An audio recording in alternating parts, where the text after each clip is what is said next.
พระคุณสมเด็จอย่างสูงยิ่งในการนี้และท่านพุทธศาสนิกชนที่ได้มาร่วมบำเพ็ญกุศลนะครับในขณะนี้ใกล้ที่จะถึงกำหนดเวลาที่จะได้เตรียมการบำเพ็ญกุศลอีกสักครู่หนึ่งนะครับจะได้เรียนเชิญท่านพุทธศาสนิกชนพร้อมณเก้าอี้ที่รับรองนะครับพร้อมทางได้กราบนิมนต์พระสงฆ์วัดเบญจมบพิตรดุสิตวนารามทุกรูปนะครับที่ไม่ติดภารกิจติดศาสนกิจได้พร้อมณเก้าอี้รับรองในส่วนของคณะสงฆ์วัดเบญจมบพิตรดุสิตวนารามเพื่อเข้าสู่พิธีการบำเพ็ญกุศลตามกำหนดการในช่วงต่อไปในช่วงนี้ญาติโยมศิษยานุศิษย์ที่เดินทางมาหากจะได้เข้ากราบในหลวงพ่อเจ้าพระคุณสมเด็จก็ขอการนิมนต์คณะสงฆ์วัดเบญจมบพิตรดุสิตวนารามนะครับ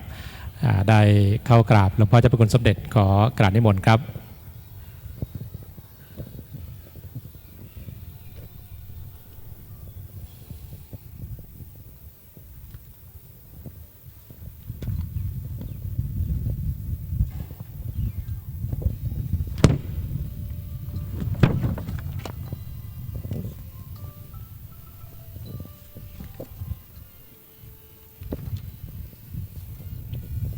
กับคณะสงฆ์วัดเบญจมบพิตรดุสิตวนารามโดยการนำของพระเดชพระคุณหลวงพ่อพระธรรมวชิราธิบดีพระเดชพระคุณหลวงพ่อเจ้าวาดได้นำคณะสงฆ์เข้ากราบต่อหลวงพ่อเจ้าพระคุณสมเด็จองค์ประธานสงฆ์และเจ้าหน้าที่ลูกศิษย์นะครับได้น้อมถวายน้ำร้อนน้ำชาแด่หลวงพ่อเจ้าพระคุณสมเด็จญาติโยมศิษยานุศิษย์นะครับที่จะได้กราบรายงานตัวในความเป็นศิษยานุศิษย์ในช่วงนี้ก่อนถึงกำหนดเวลาโดยอัธยาศัยก็เรียนเชิญได้เลยนะครับพระเถระคณะสงฆ์ที่ได้เมตตารับอาราธนาเป็นเนื้อนาบุญการบำเพ็ญกุศลในการสวดพระพุทธมนต์บำเพ็ญกุศลในช่วงที่สองซึ่งมีรายนามที่จะได้ถวายรายนามให้ญาติโยมได้รับทราบนะครับแล้วก็ถวายรายนามพระเถระองค์ผู้เป็นเนื้อนาบุญในการบำเพ็ญกุศลซึ่งในการนี้นะครับประธานฝ่ายสงฆ์ได้รับเมตตาธรรมในหลวงพ่อเจ้าพระคุณสมเด็จพระพุทธาจารย์เจ้าคณะใหญ่คนตะวันออกเมตตาเป็นประธานสงฆ์พระเดชพระคุณพระพรหมวชิราธิบดีอธิบดีสงฆ์วัดมหาธาตุยุวราชรังสิตนะครับเมตตาเป็นประธานสงฆ์ได้รับเมตตาธรรมในพระเดชพระคุณพระพรหมวชิรธีรคุณเจ้าคณะภาค11เจ้าวาดวัดทองนพคุณเมตตาเป็นองค์แสดงพระธรรมมาเทศนาได้รับเมตตาธรรมในพระสงฆ์รองสมเด็จพระราชาคณะเจ้าคณะรองได้เมตตาเป็นเนื้อนาบุญพร้อมทั้งพระเถระรวม10รูปที่เมตตาเป็นเนื้อนาบุญการบำเพ็ญกุศลในการนี้ซึ่งประกอบด้วยพระเดชพระคุณพระพรหมโมลีวัดปากน้ำภาษีเจริญพระเดชพระคุณพระพรหมกวีวัดกัลยาณมิตรเขตธนบุรีพระเดชพระคุณพระพรหมวชิรวิมลมุนีวัดมหาธาตุยุวราชรังสิตพระเดชพระคุณพระพรหมวชิโรดมวัดโมลีโลกยารามพระเดชพระคุณพระพรหมวชิรวิมลวัดบวรนิเวศวิหารพระเดชพระคุณพระธรรมโพธิมงคลวัดสะเกษพระเดชพระคุณพระธรรมสุธีวัดหัวลำโพงพระเดชพระคุณพระธรรมวชิรสุธีวัดอาวุธวิกสิตารามพระเดชพระคุณพระธรรมวชิระเวทีวัดดุสิตารามและพระเดชพระคุณพระธรรมวชิโรดมวัดสังเวชวิทยารามเป็นเนื้อนาบุญการบำเพ็ญกุศลสวดพระพุทธมนต์เนื่องในการบำเพ็ญกุศลในวันพระอนุสรณ์อปก.ปีที่62น้อมอุทิศพระกุศลถวายเจ้าพระคุณสมเด็จพระอริยวงศากตยานสมเด็จพระสังฆราชโปรดกิติโสพลมหาเถระอดีตเจ้าวาดวัดเบญจมบพิตรดุสิตวนารามและอุทิศกุศลแก่อดีตเจ้าวาดทุกรูปผู้มีคุณูปการกำหนดจัดในการบำเพ็ญกุศลวันจันทร์ที่17เดือนมิถุนายน2567ซึ่งตรงกับวันแรม11ค่ำเดือน7นะครับณพระอุโบสถวัดเบญจมบพิตรดุสิตวนาราม กับในขณะนี้พระเถระคณะสงฆ์นะครับได้ถวายรายนามเพื่อให้ท่านพุทธศาสนิกชนได้ทราบอนุโมทนานะครับและก็เมตตาเป็นเนื้อนาบุญการบำเพ็ญกุศลในการนี้ด้วย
กราบนมัสการเจ้าพระคุณสมเด็จพระพุทธาจารย์เจ้าคณะใหญ่หนตะวันออกเจ้าวาดวัดไตรมิตรวิทยารามองค์ประธานสงฆ์ที่เคารพอย่างยิ่ง พระเทรานุเทระคณะสงฆ์ทุกรูปเรียนท่านพุทธศาสนิกชนทุกท่าน เนื่องในโอกาสการบำเพ็ญกุศลวันพระอนุสรณ์อปกปีที่ 62 เพื่ออุทิศพระกุศลถวายเจ้าพระคุณสมเด็จพระอริยวงศาคตายานสมเด็จพระสังฆราชปลดกิติโสพลมหาเถระอดีตเจ้าวาดวัดเบญจมบพิตรดุสิตวนารามและอุทิศกุศลแด่อดีตเจ้าวาดทุกรูปของคณะสงฆ์วัดเบญจมบพิตรดุสิตวนารามในการนี้ได้รับเมตตาธรรมในเจ้าพระคุณสมเด็จเมตตาเป็นประธานสงฆ์และได้รับเมตตาธรรมในพระเดชพระคุณพระพรหมวชิรธีรคุณเจ้าคณะภาค 11 เป็นองค์แสดงพระธรรมเทศนาบัดนี้พร้อมแล้วขอเมตตาธรรมในเจ้าพระคุณสมเด็จได้เมตตาเป็นประธานสงฆ์ได้เมตตาจุดธูปเทียนบูชาพระรัตนตรัยจุดธูปเทียนเครื่องทองน้อยสักการะอัฐิถวายพัดรองและจุดเทียนส่องธรรมขอกราบอาราธนาควรมิควรแล้วแต่จะโปรดครับเรียนเชิญท่านพุทธศาสนิกชนทุกท่านได้ลุกขึ้นยืนและพนมมือครับ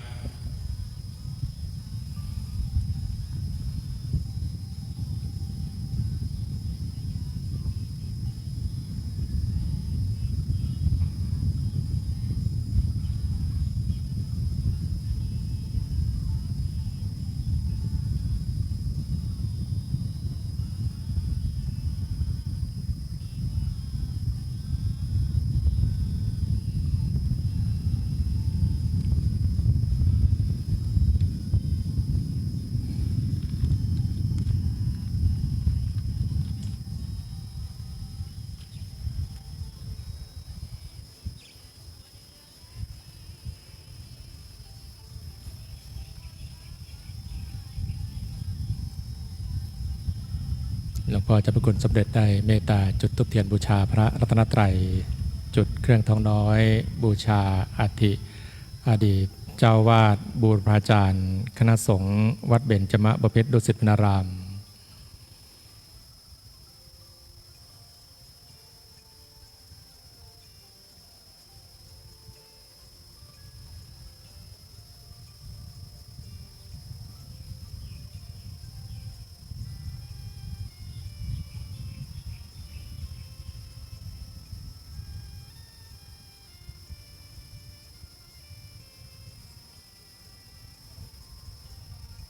หลวงพ่อเจ้าพระคุณสมเด็จได้เมตตาถวายพัดรองที่ระลึกในการบำเพ็ญกุศลในการนี้ครับ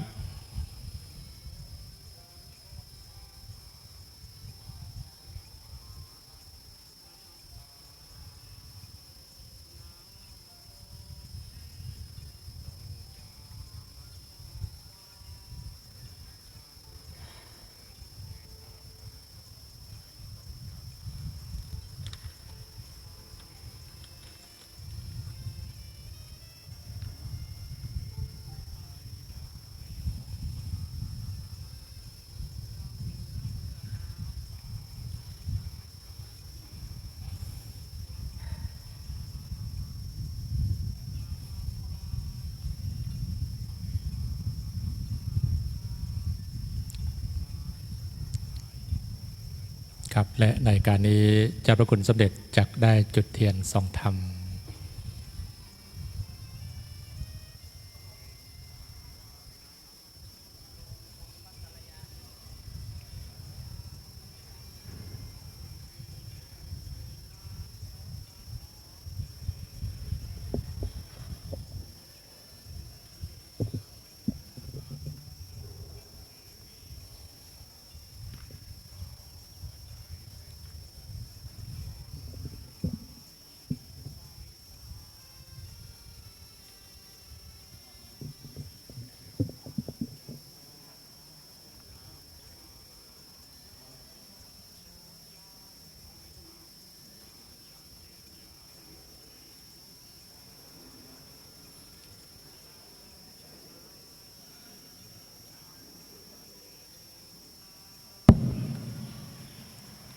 โอกาสนี้เรียนเชิญท่านพุทธศาสนิกชนทุกท่านน้อมใจเปล่งวาจากล่าวคำสมาทานเบญจศีลว่าพร้อมกันครับมะยังพันเตวิสุงราคณาทายาเต ติสารเนนะสหปัญจศีลานิยาจามาทุติยัมปิมายังพันเตวิสุงรักนาทายาติสารเนนะสหปัญจศีลานิยาจามาตติยัมปิมายังพันเตวิสุงรักนาทายาติสารเนนะสหปัญจศีลานิยาจามา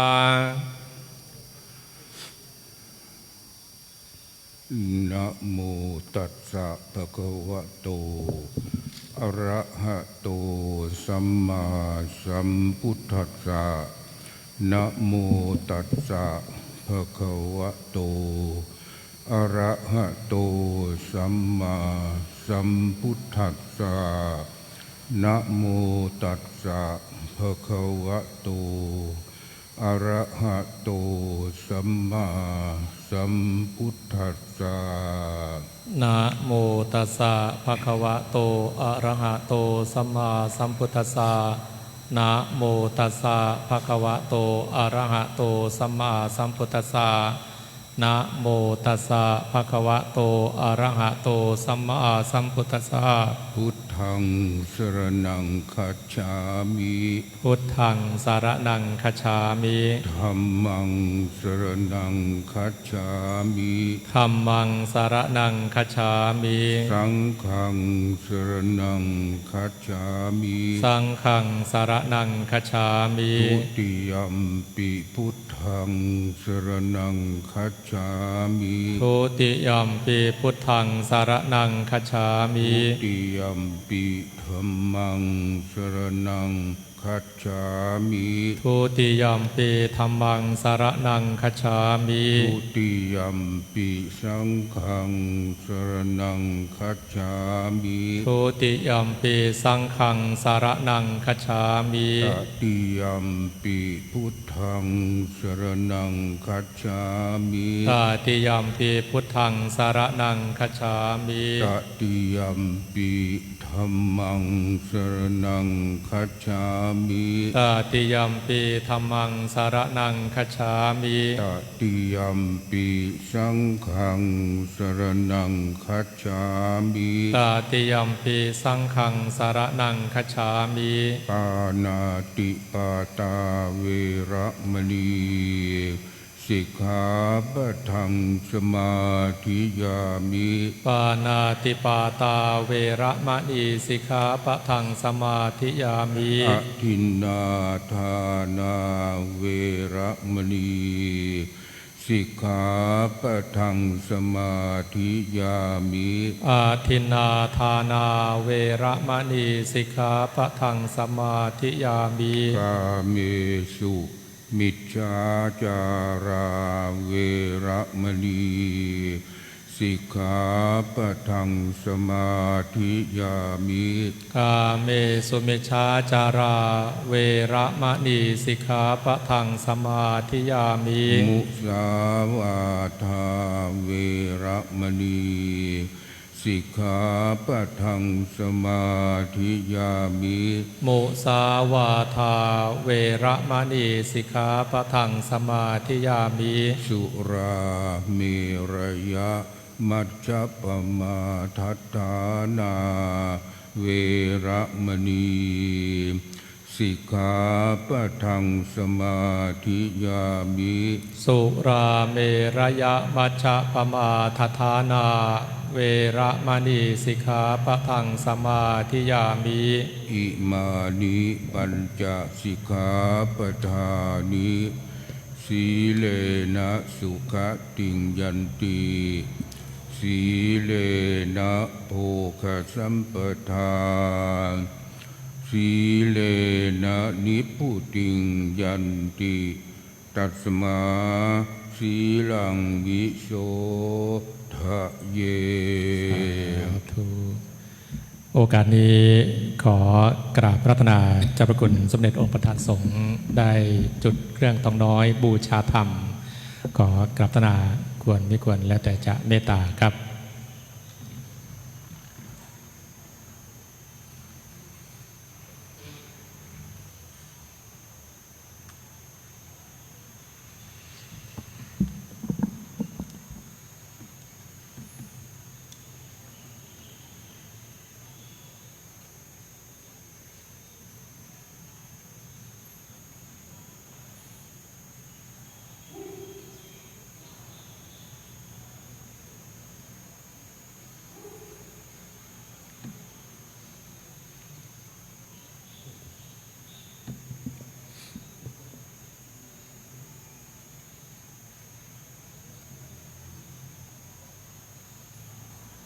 ลำดับต่อไปขอท่านพุทธศาสนิกชนทุกท่านได้ทำโสดให้เป็นภาชนะทองรองรับรถแห่งพระธรรมซึ่งจักแสดงโดยพระเดชพระคุณพระพรหมวชิรธีรคุณเป็นลำดับสืบต่อไปพรหมจะโลกาธิปติสัมปติกัดอัญชลีอันทิวรังอายาจาธาสันติทาสัตตปรคชาติกาเทเสตุธรรมังอนุกัมปิมังปะจัง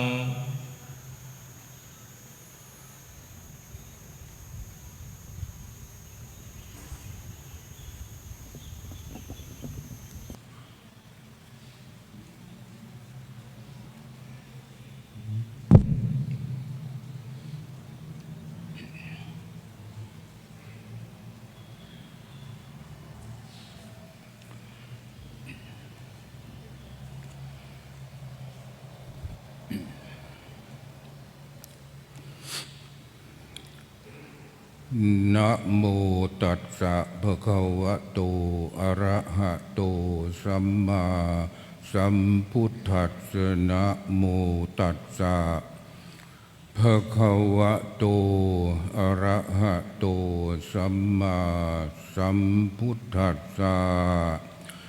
นะโมตัสสะภะคะวะโตอะระหะโตสัมมาสัมพุทธัสสะพาหุสัจจังเอตัมมังคลมุตตมันติบัดนี้เจ้าแสดงพระธรรมเทศนาในพาหุสัจจกถาฉลองศรัทธา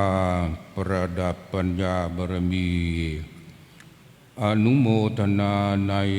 ปฏิทานามัยณกุศลในส่วนปัจจโวปการกิจธัมโมทิฏทักษินานุปทานที่คณะสงฆ์วัดเบญจมบพิตรดุสิตวนารามอันมีพระเดชพระคุณเจ้าพระคุณสมเด็จพระพุทธาจารย์กรรมการมหาเถรสมาคมเจ้าคณะใหญ่หนตะวันออกเจ้าอาวาสวัดไตรมิตรวิทยารามเป็นต้นเมตตาเป็นประธานและท่านเจ้าคุณพระธรรม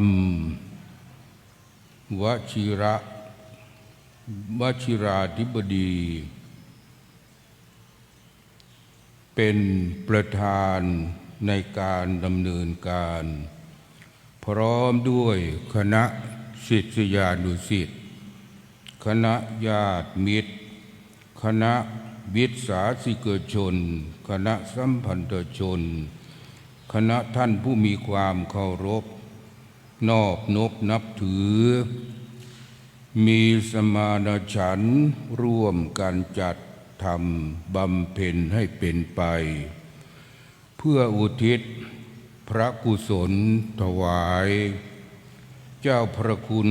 สมเด็จพระอริยวงศาคตญาณสมเด็จพระสังฆราชกิตติโสพลมหาเถระและอุทิศถวายท่านอดีตเจ้าอาวาสบูรพปัทยาจารย์วัดเบญจมบพิตรดุสิตวนารามอันมีเจ้าประคุณสมเด็จพระวรรณรัตน์ทิตอุทโยผู้มีอุปการะยิ่งแต่ครั้งสถาปนาพระอารามเจ้าประคุณสมเด็จพระวรรณรัตน์จ่ายปุณทัตตะมหาเถระปฐมสมภารแห่งพระอารามซึ่งสมเด็จบรมบพิตรพระราชสมภารเจ้าพระบาทสมเด็จพระจุลจอมเกล้า เจ้าอยู่หัวผู้ทรงพระคุณอันประเสริฐโปรดให้อาราธนามาครองวัดเบญจมบพิตรเมื่อครั้งสถาปนาขึ้นเป็นพระอาราม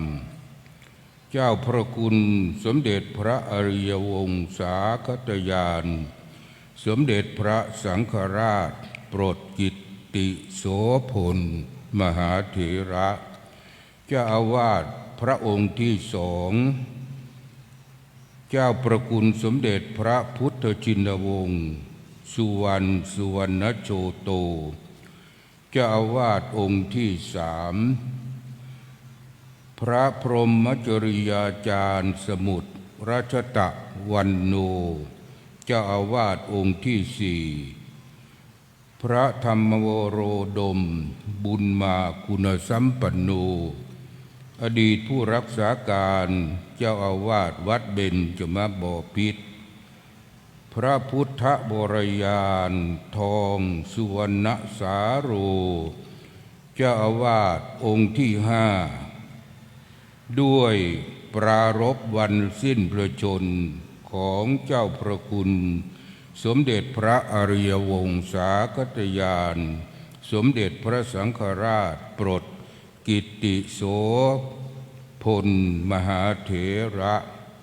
เจ้าอาวาสวัดเบญจมบพิตรดุสิตวนาราม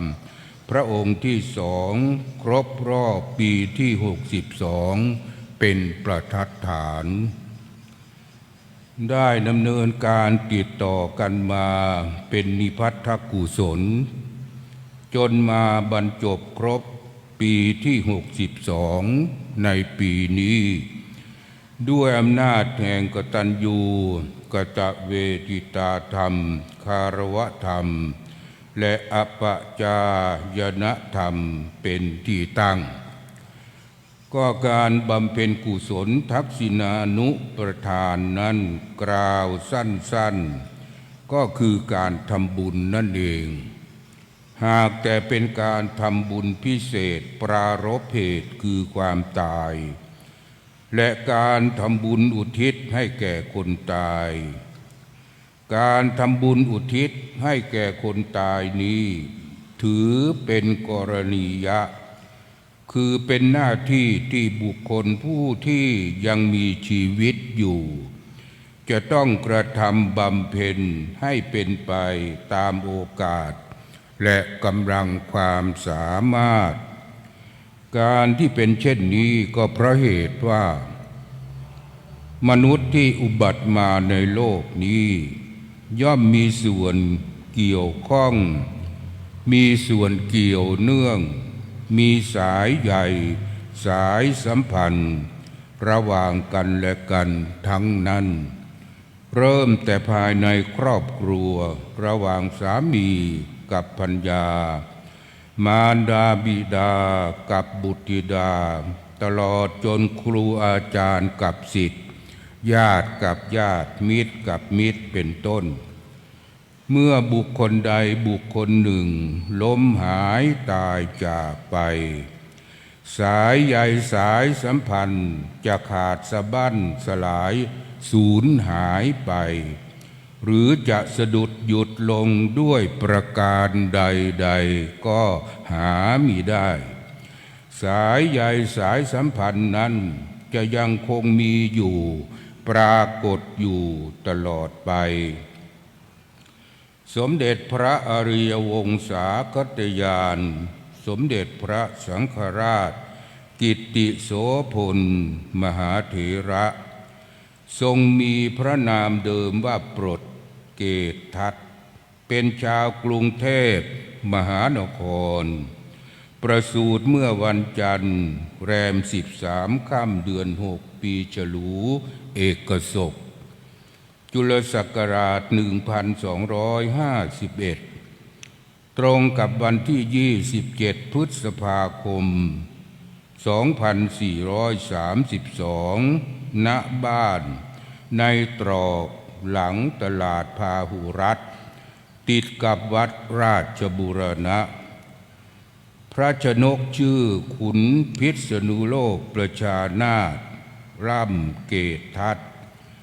เป็นมหาดเล็กใกล้ชิดในพระบาทสมเด็จพระจุลจอมเกล้าเจ้าอยู่หัวและเป็นกรมคนแรกในสมเด็จพระเจ้าบรมวงศ์เธอเจ้าฟ้าจักรพงศ์ภูวนาถกรมหลวงพิษณุโลกประชานาถเมื่อครั้งทรงดำรงอิสริยยศเป็นกรมขุนพระชนนีชื่อปรังเกตทัตพุทธศักราช 2443 ทรงบรรพชาเป็นสามเณรอยู่ในสำนักของพระสาธุศีลสังวรบัววัดพระเชตุพนวิมลมังคลารามได้ศึกษาชำนาญในมคธปริวัตนวิธีมีปรีชาญาณแตกฉานรอบรู้ในปริยัติธรรมไตรปิฎกสุตาคมอุดมด้วย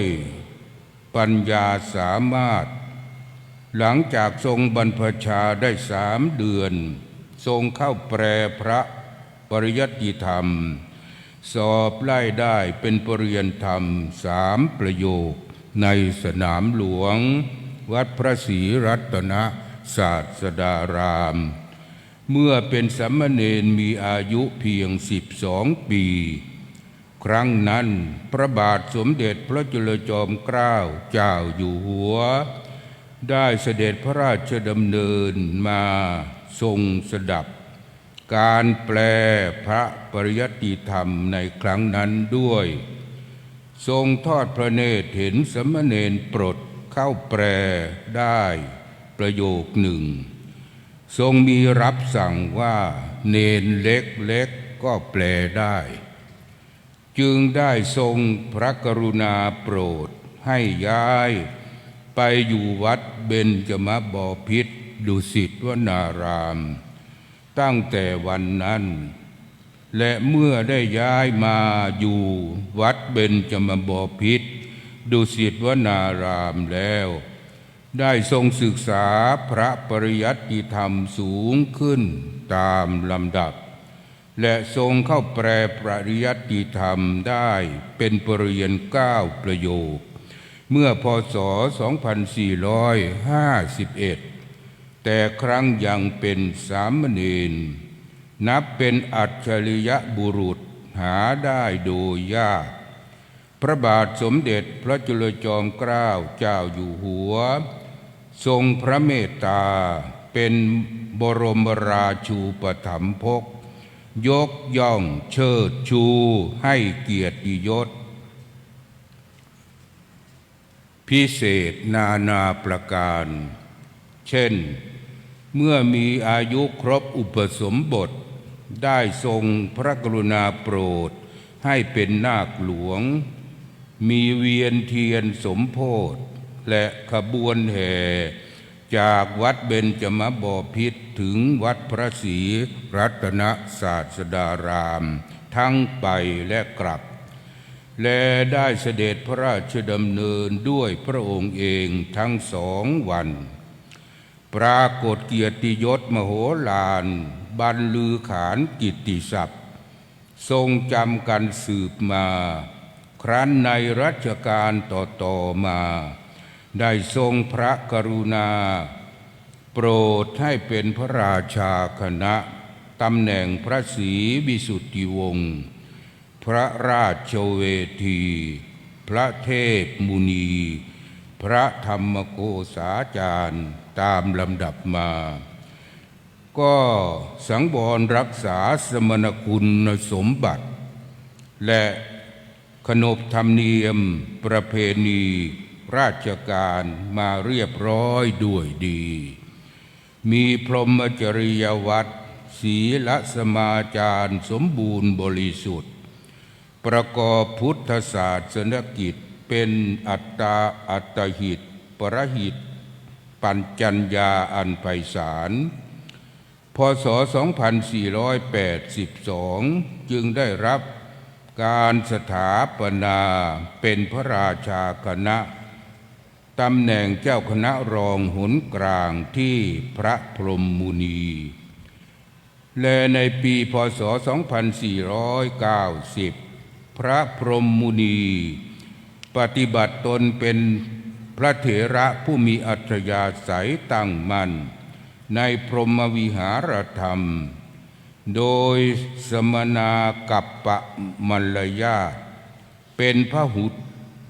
หุละสรุตตบัณฑิตผู้สามารถในวิธีพุทธสมัย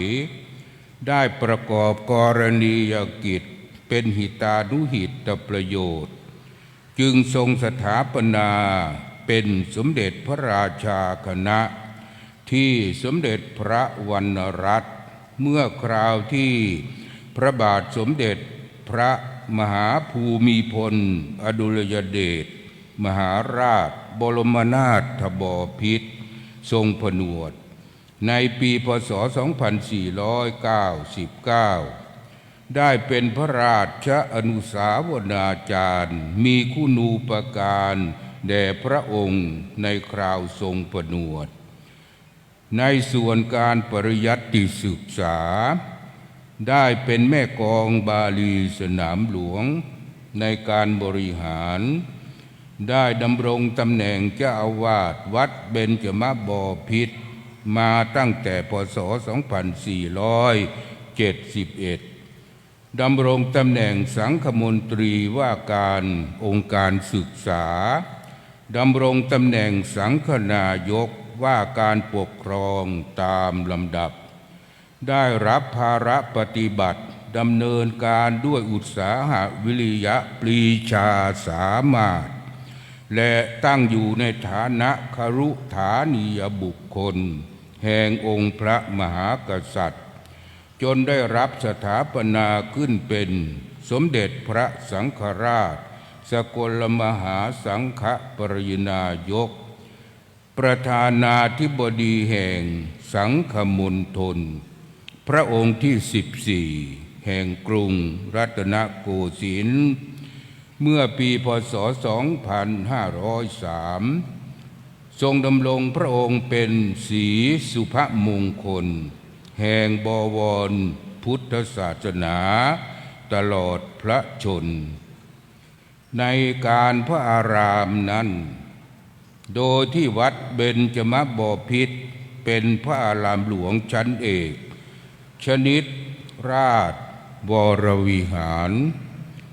ซึ่งสมเด็จพระปิยมหาราชพระบาทสมเด็จพระจุลจอมเกล้าเจ้าอยู่หัวโปรดสถาปนาขึ้นเมื่อปีพุทธศักราช 2442 ด้วยมีพระราชศรัทธาอันยิ่งใหญ่โปรดให้สร้างด้วยศิลปกรรมอันประณีตวิจิตรงดงามยิ่งนักโดยเฉพาะพระอุโบสถมีความงดงามเป็นพิเศษซึ่งจะหาที่อื่นเสมอเหมือนมิได้ด้วยมีพระราชประสงค์ให้เป็นราชานุสรณ์ในพระองค์นับว่าเป็นพระอารามหลวงที่มีความสำคัญเป็นพิเศษยิ่งทั้งนี้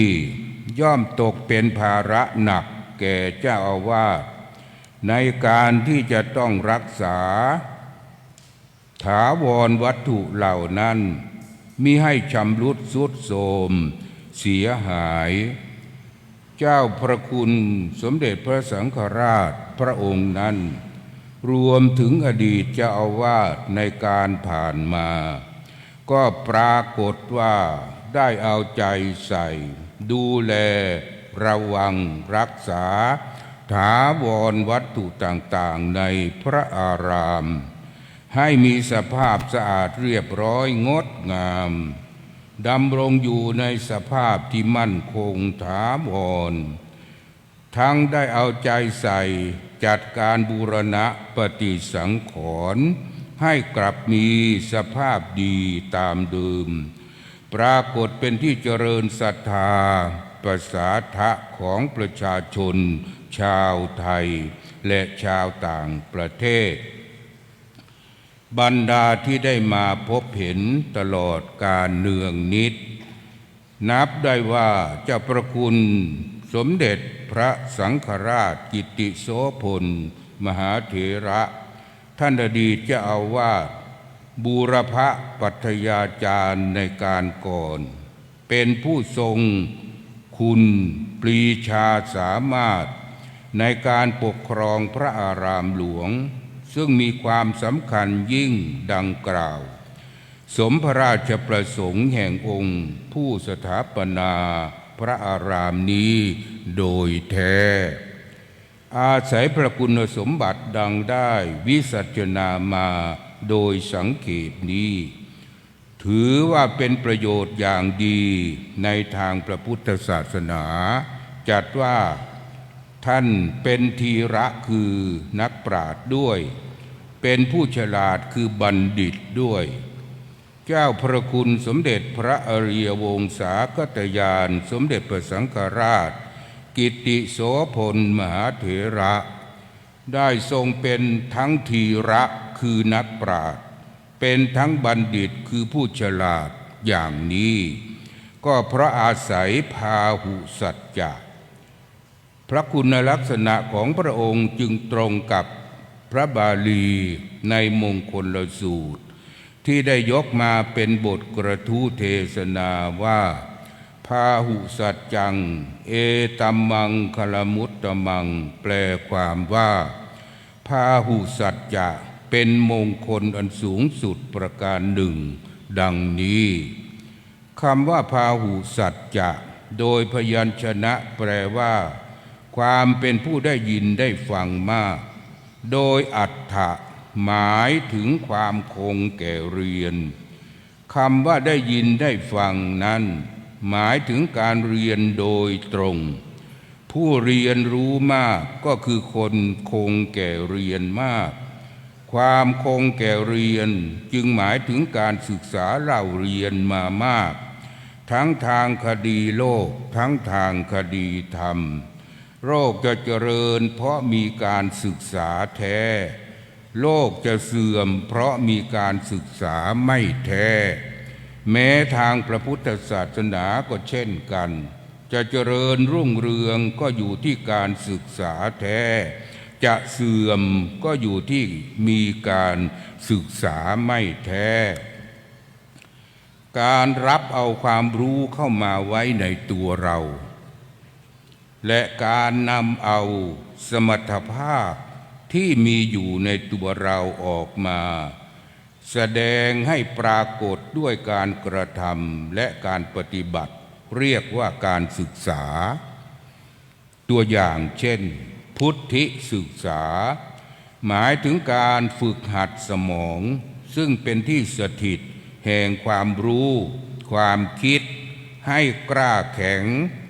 เพื่อให้เกิดสติปัญญามีความเฉลียวฉลาดว่องไวสามารถใช้ดุลยพินิจเกี่ยวกับงานทั่วไปจริยศึกษาฝึกหัดจิตใจให้สูงขัดเกลากิริยามารยาทให้สุภาพอบรมความประพฤติและอุปนิสัยให้ดีงามรวมถึงให้มีวัฒนธรรมและศีลธรรมประโยชน์ตนประโยชน์ท่านพละศึกษาฝึกหัดกำลังกายให้แข็งแรงและบำรุงสุขภาพอนามัยให้สมบูรณ์ปราศจากโรคภัยเบียดเบียนกับทั้งมีน้ำใจเป็นนักกีฬาฝึกหัดให้เจริญพร้อมกับจิตใจได้ในลักษณะที่ว่าจิตใจที่เข้มแข็งย่อมอยู่ในร่างกายที่แข็งแรงหัตถศึกษาฝึกหัดให้มีความเคยชินและขยันหมั่นเพียรในการใช้มือปฏิบัติงานเพื่อเป็นรากฐานของการประกอบสัมมาชีพรวมถึงการฝึกหัดประสาททั้งห้าคือตาหูจมูกลิ้นกายใช้ตาดูใช้หูฟังใช้จมูกดมกลิ่นลิ้นลิ้มรส กายสัมผัสการศึกษาอุปมาเหมือนดวงประทีปส่องทางผู้คงแก่เรียนควรได้รับการเรียนหรือการศึกษาที่ชอบเมื่อศึกษาชอบแล้วความคิดก็ชอบการพูดก็ชอบและการกระทำก็ชอบความคิดชอบช่วยให้ทำชอบการทำเพื่อช่วยตนเองและร่วมมือกับคนอื่นการช่วยตนเองเป็นกุญแจแห่งชีวิตการร่วมมือกับคนอื่นเป็นตัวจักรของชีวิตอันหนึ่งความคงแก่เรียนนั้นสอนให้คนรู้จักความพอควรเป็นสำคัญความพอควรสอนให้คนรู้จักควบคุมชีวิตให้ประพฤติในสิ่งที่ควรประพฤติเว้นในสิ่งที่ควรเว้นและไม่ควรมุ่งหมายอยู่เฉพาะความรู้อย่างเดียวควรทำความเจริญก้าวหน้าแก่ชีวิตจิตใจให้เป็นชีวิตจิตใจใหม่ชีวิตที่ได้รับการศึกษาอบรมแล้วจัดว่าเป็นชีวิตใหม่เป็นชีวิตที่ฉลาดคนฉลาดย่อมเป็นคนใหม่มีการศึกษาเล่าเรียนเป็นต้นทางมีความทันสมัยเป็นปลายทางรู้จักเปลี่ยนแปลงสิ่งที่ไม่เหมาะสมให้เหมาะสมนิยมวางแนวชีวิตใหม่สร้างความคิดใหม่ดำเนินชีวิตความตามหลักเกณฑ์ที่ใหม่ส่วนชีวิตที่ขาดการศึกษาหรือไม่ได้รับการศึกษาจัดว่าเป็นชีวิตที่โง่ความโง่มาก่อนความฉลาดมาทีหลังความโง่เป็นของเก่าคนโง่เป็นคนเก่ามีการไม่ได้ศึกษาเป็นต้นทางมีความล้าสมัยเป็นปลายทางมีแนวความคิดเก่าดำเนินชีวิตตามหลักเกณฑ์เก่าไม่ค่อยจะปรับตัวเองให้เหมาะสมกับสังคมเหตุการณ์กาลเทศะนั้นๆเมื่อทราบถึงการศึกษาคุณประโยชน์ของการศึกษาพอสมควรแล้วนักศึกษาก็ย่อมมีความสำคัญเช่นเดียวกันมีด้วยกันหลายเหล่าหลายพวกคือนักเปิดตำราพวกหนึ่งนักแบกตำราพวกหนึ่งนักเฝ้านักเผาตำราพวกหนึ่งนักอ่านตำราพวกหนึ่งนักแก้ตำราพวกหนึ่งและพวกสุดท้ายคือนักเฝ้าตำรานักศึกษาที่ตั้งใจเรียนมันสดับตรับฟังตั้งใจไต่ถามท่องบนจดจำให้แม่นยำคล่องแคล่วจนเกิดความรู้เชี่ยวชาญโดยอาศัยตำราเป็นเครื่องเปิดตาให้สว่างและเห็นได้ไกลและกว้างขวางเปิดหูให้ได้ยินเสียงใกล้เสียงไกลฟังเหตุฟังผลฟังต้นฟังปลายจนมีความมั่นใจว่ารู้อะไรก็ไม่สู้รู้วิชารู้รักษาตัวรอดเป็นยอดดีนี่คือนักศึกษาที่เป็นนักเปิดตำราหาความรู้นักศึกษาที่สนใจเรียนรู้และประพฤติปฏิบัติให้สมกับความรู้โดยรู้จักใช้ตำราเป็นเครื่องสอนตนอ่านโลกอ่านธรรมอ่านดีอ่านชั่วอ่านถูกอ่านผิดอ่านเหตุอ่านผลอ่านตนอ่านคนอื่นสำรวจตรวจสอบให้รู้ทั่วรู้ถึงรู้รอบคอบรู้เท่าทันรู้กันรู้แก้รู้แพ้รู้ชนะรู้รักษาความดีรู้รักสามัคคีรู้ละความชั่วนักศึกษาที่เป็นนักอ่านตำราอยู่ในจำพวกตาใสใจสว่างนักศึกษาที่สนใจเรียนรู้แล้วแต่ไม่ประพฤติปฏิบัติให้สมกับความรู้เป็นคนเมาความรู้ฉ ชอบคิดฟุ้งเฟ้อเห่อเหิมมีความรู้ก็สักแต่ว่าไม่ใช้ความรู้ให้เป็นประโยชน์แก่ตนและคนอื่นในตัวความชั่วก็ยังมีแม้ความดีก็ไม่เกิดมัวแต่เป็นนักแบกตำราอยู่ในจำพวกนอนหลับทับตำรานักศึกษาผู้สนใจเรียนรู้แล้วปฏิบัติตามใจตนไม่สนใจคำสอนในตำราเป็นศิษย์ไม่มีครูออกนอกลู่นอกทางบางครั้งแก้ตำราเข้าหาตัวไม่แก้ตัวเข้าหาตำราเข้าใจไปว่าตำรานั้นก็ผิดตำรานี้ก็ผิดตำรานี้ก็ไม่ถูกนี่คือนักแก้ตำราอยู่ในจำพวกแกว่งเท้าเข้าหาเสี้ยนนักศึกษาผู้ที่สนใจเรียนรู้แล้วมักอวดรู้อวดดีอวดภูมิเย่อหยิ่งจองหองพองขนเป็นโจรปล้นความดีทั้งหลายเจ้าทิฏฐิมานะเจ้ายศเจ้าอย่างหวงความชั่วเก่าไว้สร้างสมความชั่วใหม่เพิ่มเข้าผลาญความดีเก่าให้หมดสิ้นนำสีด่างสีดำมาป้ายตำราทำให้เห็นว่ามีจุดด่างพร้อยคอยดูหมิ่นเหยียบย่ำตำราคิดหาบัญญัติสิ่งที่ไม่ทรงบัญญัติเพิกถอนสิ่งที่ทรงบัญญัติแล้วนี่คือนักเผาตำราอยู่ในจำพวกปากอ้าตาหลับจุดไฟเผาตัวเองนักศึกษาที่ไม่สนใจเรียนแต่อยากมีความรู้ทัดเทียมคนอื่นขี้เกียจเป็นจอมมักง่ายเป็นเลิศอ่อนแอป้อแป้เป็นกำลังเห็นแก่ตัวเป็นที่ตั้งขณะเรียนไม่ตั้งใจเรียนจริงหลบเลี่ยงแวะไปเวียนมาประหนึ่งว่าไม่เต็มอกเต็มใจมักนอนหลับเฝ้าหนังสือแม้ตำราในตู้ควรจะดูก็ไม่สนใจดีแต่นอนเฝ้าอยู่ชั่วนาตาปีนี่คือนักเฝ้าตำรา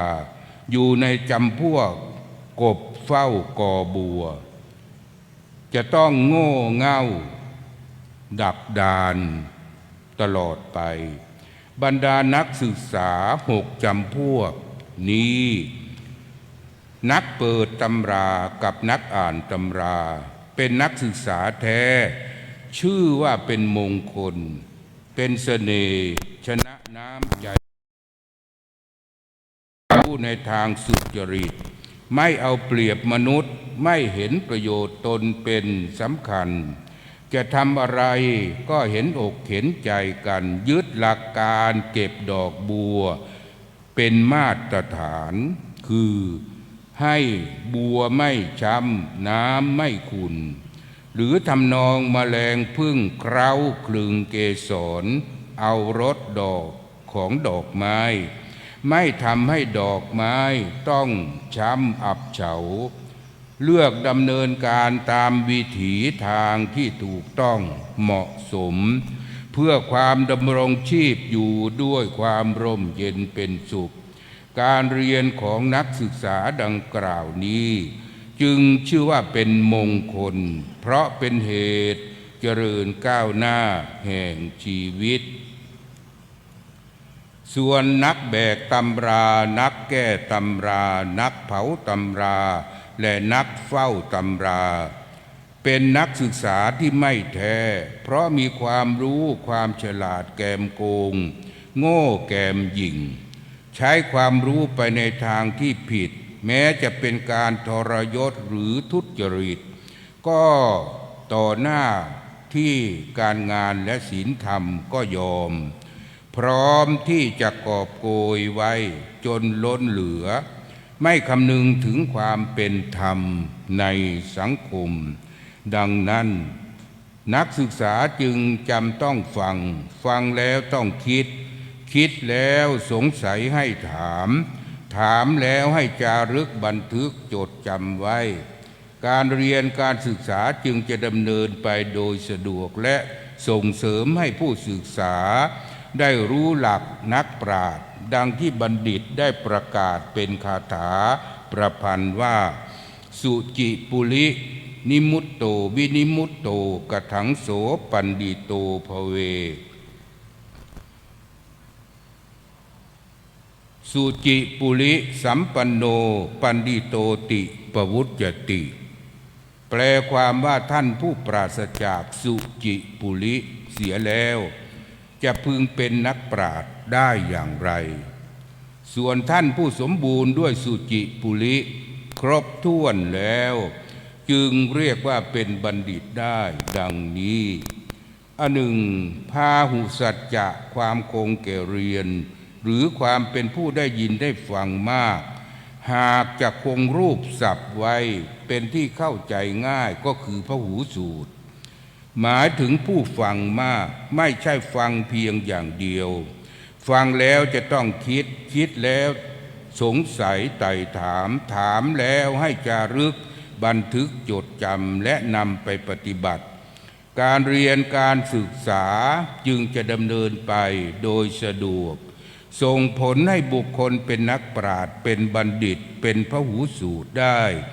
ตามนัยยะที่ครูอาจารย์กล่าวไว้ว่าฟังรู้ดูออกบอกถูกและทำเป็นหรือรู้ดีสอนดีและปฏิบัติดีผู้มีคุณสมบัติดังกล่าวมานี้ได้ชื่อว่าเป็นผู้ได้ยินได้ฟังมากหรือว่าเป็นผู้คงแก่เรียนหรือว่าเป็นพหูสูตรเจ้าพระคุณสมเด็จพระอริยวงศาคตญาณสมเด็จพระสังฆราชกิตติโสพลมหาเถระทรงพระปรีชาสามารถเป็นธีระคือนักปราชญ์เป็นผู้ฉลาดคือบัณฑิตเพราะทรงเป็นผู้มีพาหุสัจจะความเป็นผู้ได้ยินได้ฟังมากหรือความคงแก่เรียน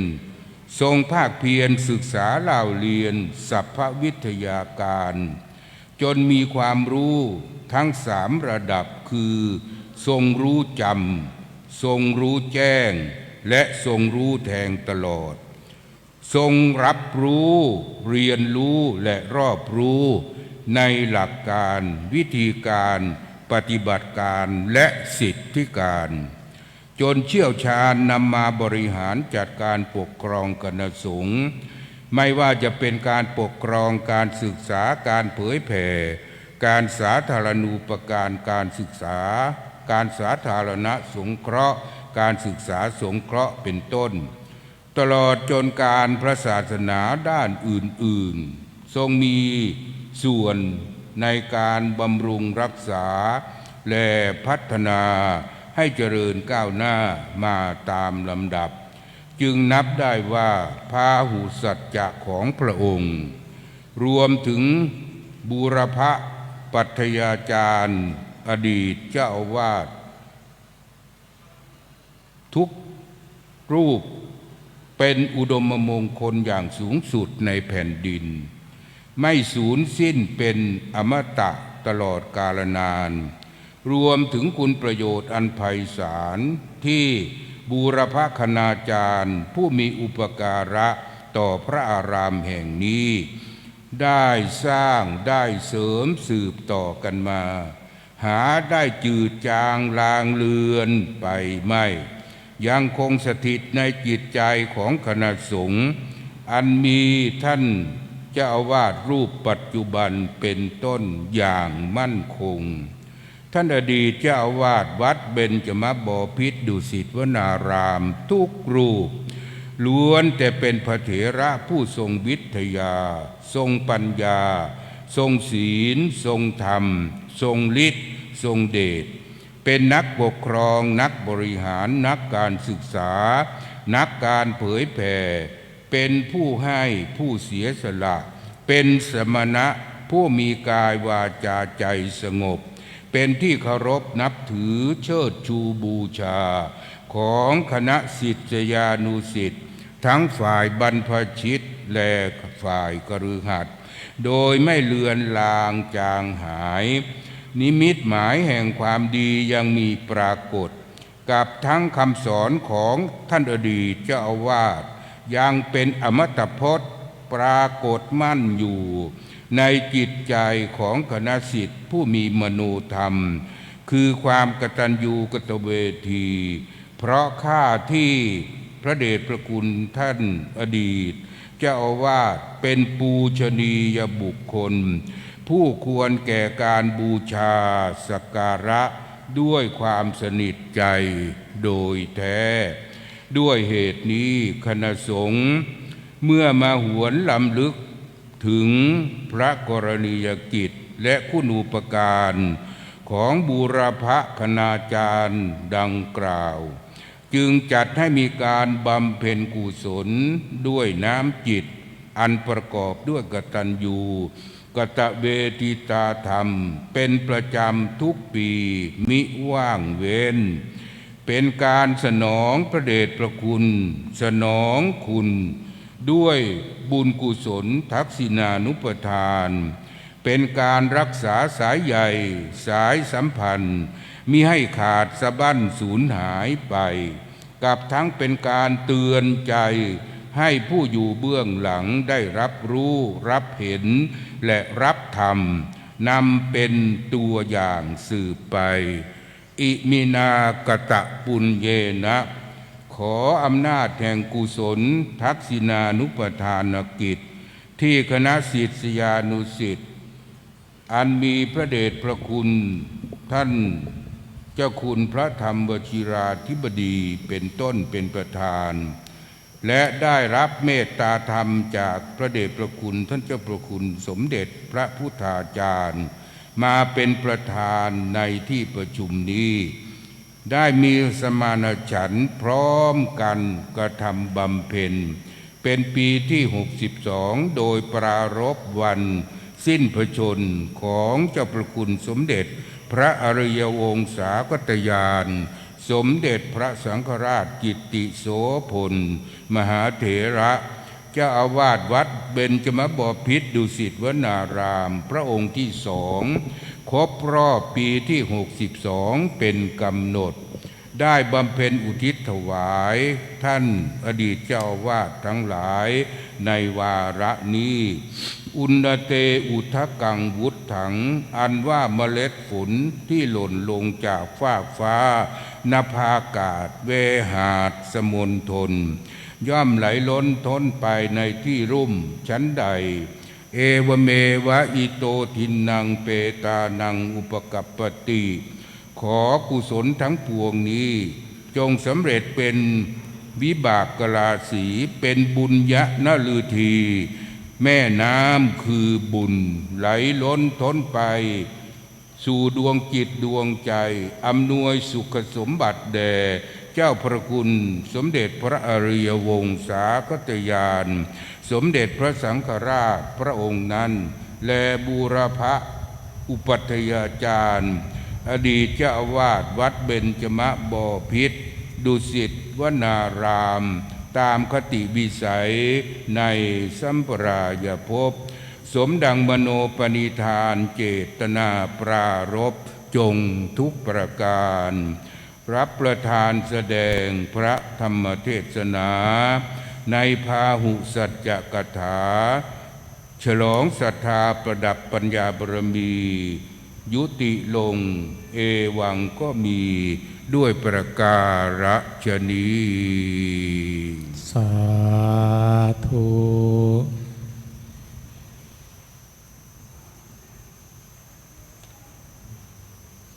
ท่านพุทธศาสนิกชนได้ตั้งโสดเป็นภาชนะทองรองรับรสพระธรรมซึ่งได้แสดงโดยพระเดชพระคุณพระพรหมวชิรธีรคุณในธรรมีคาถาพาหุสัจจคาถาที่ท่านพุทธศาสนิกชนได้สดับรับฟังเป็นธรรมบรรณาการเป็นธรรมคติธรรมการบำเพ็ญกุศล ได้ประดับข้อคิดสติปัญญาซึ่งการบำเพ็ญกุศลเป็นส่วนของธรรมสวนะใหม่อันเป็นบุญใหญ่การบำเพ็ญกุศลในการนี้เมื่อพระเดชพระคุณได้ลงจากธรรมาสน์ขึ้นนั่งอาสงฆ์ที่ผู้รับถวายเรียบร้อยพระสงฆ์จัตุรวรรษจากวัดทองนพคุณจำนวน4 รูปนะครับจะได้สวดคาถาธรรมบรรยายซึ่งก่อนที่พระสงฆ์จะได้สวดนั้นพระเดชพระคุณหลวงพ่อเจ้าวาดนะครับจะได้จุดกระบะเครื่อง5บูชาธรรมการบำเพ็ญกุศลในการนี้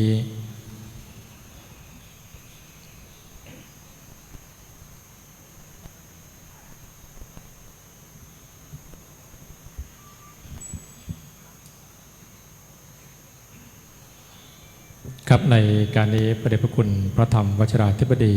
เจ้าวาดวัดเบญจมบพิตรนะครับได้จุดกระบะเครื่อง5บูชาธรรม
ประสงค์จตุรวรรษได้สวดคาถาธรรมบรรยายจบเรียบร้อยเจ้าหน้าที่คณะผู้ปฏิบัติงานได้เทียบจตุปัจจัยมาลัยเครื่องบูชาที่เบื้องหน้าพระสงฆ์องค์จตุรวรรษเมื่อเสร็จเรียบร้อยแล้วนะครับในลำดับต่อไปขอเรียนเชิญตัวแทนคณะศิษยานุศิษย์เรียนเชิญท่านมานัส ธารัจใจอดีตอธิบดีกรมการศาสนาในนามของคณะศิษยานุศิษย์ได้ถวายจตุปัจจัยการเทศน์แด่พระเดชพระคุณองค์แสดงพระธรรมเทศนาพระเดชพระคุณพระพรหมวชิรเถรคุณขอเรียนเชิญครับ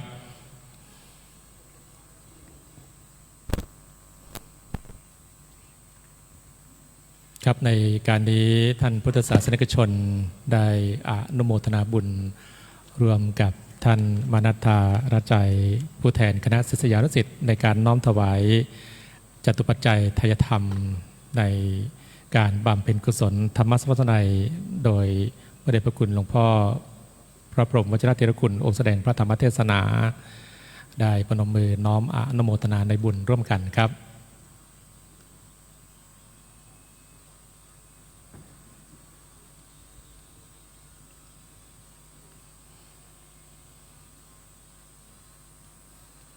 คณะสงฆ์ศิษยานุศิษย์ได้จัดเครื่อง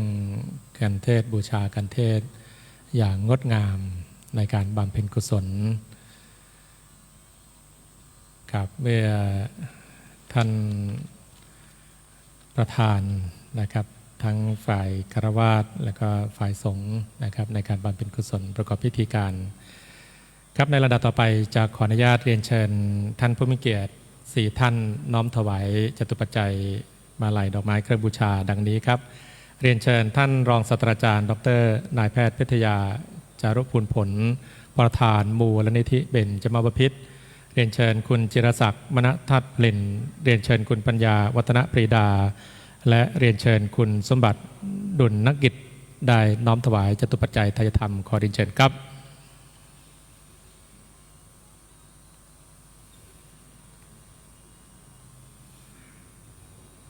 ครับท่านผู้มีเกียรติ4ท่านนะครับได้ร่วมบำเพ็ญกุศลในการนี้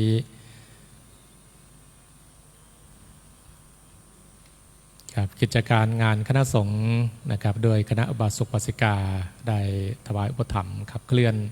ในกิจกรรมต่างๆนะครับโอกาสนี้เรียนเชิญท่านผู้มีเกียรติได้ประนมมือน้อมอนุโมทนาบุญรวมกับท่านผู้มีเกียรติทั้ง4ท่านในการนี้ครับสาธุบุญที่ได้กระทำบุญที่ได้บำเพ็ญนั้นท่านผู้มีเกียรติท่านพุทธศาสนิกชนได้อนุโมทนาเรียกว่าได้ทำด้วยตนเองและได้อนุโมทนารวมกับท่านประธานท่านเจ้าภาพท่านผู้แทนในการบำเพ็ญกุศลในแต่ละช่วงในแต่ละขั้นตอน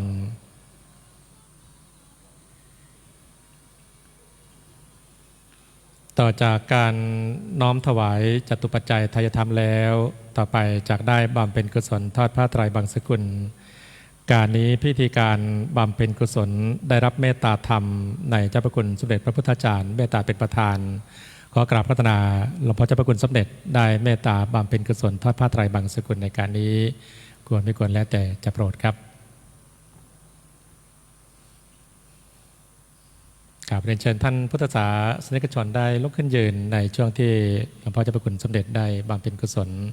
ขอเรียนเชิญครับ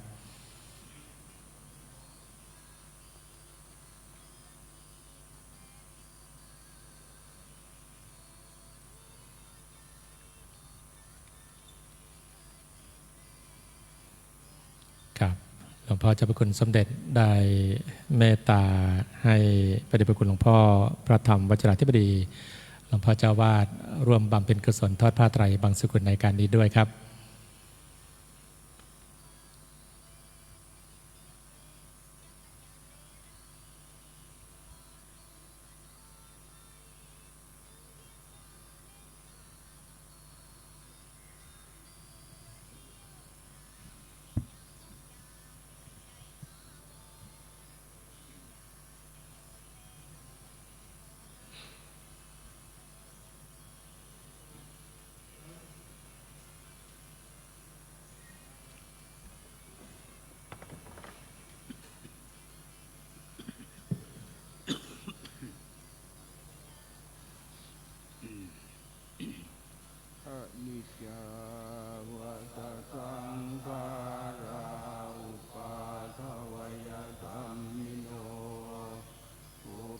จิตวานิรุจจันติเตสังอุปสมโมทุโค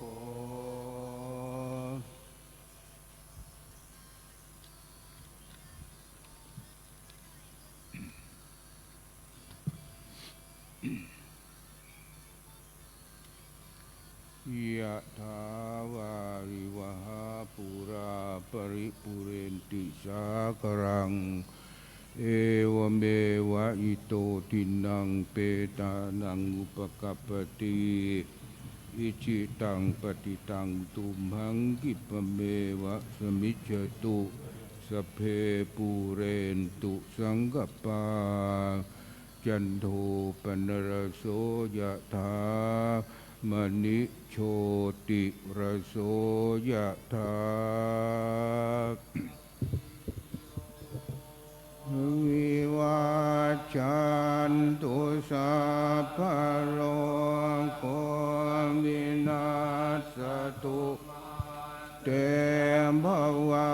ตวันตรายโยสุขีทีกายภวสัพพิติโยวิวัจจันตุสัพพะโลกวินาศตุมาเตภวัตวันตรายโยทิขายุโกภวสัพพิติโยจันตุสัพพะโลกโควินาศตุมาตวันตรายโยสุขีทีกายุโกอภิวันธนาสิลิสเนจังวุฒปัจจายโนจัตตารโอติอายุวันโนสุขังภาลังอายัญจะโคทักขินาทินาหิสุปฏิทิตาทิคราตังหิตายาสัตอุปการปฏิโสยติธรรมโมจะยังนิทัสสิโตนาปูชาจักตาอุรารัมพลันจะภิกขุน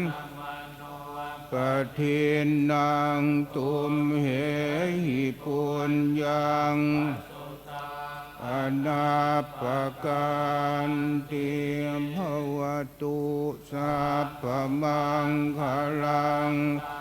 ขันตุสัพพเทวตาสัพพพุทธานุสัทธาโสทิภวันตุเตภวตุสัพพลังรักขันตุสัพพเทวตาพระธรรมานุภาเวนัสสัทธาโสทิตุเตภวตุสัพพมังคลังตุสัพพเทวตาพระสังฆา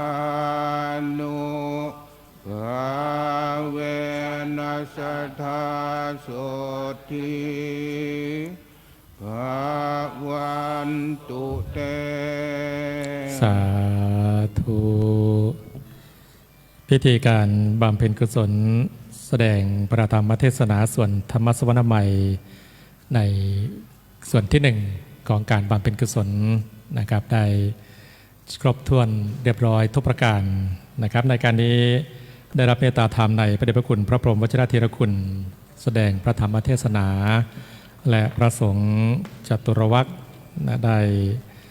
สวดรับธรรมบรรยายในการบำเพ็ญกุศลในการนี้ เมื่อพระเดชพระคุณได้ประกอบกิจลงจากอาสงฆ์เข้าอย่างที่รับรองเรียบร้อยแล้วในการนี้ผมจะขออนุญาตได้ถวายรายนามรองเสด็จพระราชาคณะพระมหาเถระองค์ผู้เป็นเนื้อนาบุญทั้ง10รูปได้เมตตาอย่างอาสงฆ์ที่ปูลาดถวายเพื่อประกอบพิธีการบำเพ็ญกุศลสวดพระพุทธมนต์ซึ่งการประกอบพิธีบำเพ็ญกุศลในช่วงบ่ายนี้ได้รับเมตตาธรรมในพระเถระจำนวนมากได้เมตตาเป็นเนื้อนาบุญเรียกว่าท่านพุทธศาสนิกชนร่วมบำเพ็ญกุศลได้กราบได้ทำบุญได้ทัศนาพระสงฆ์พระราชาคณะพระเถระผู้ใหญ่อย่างงดงามมากมาย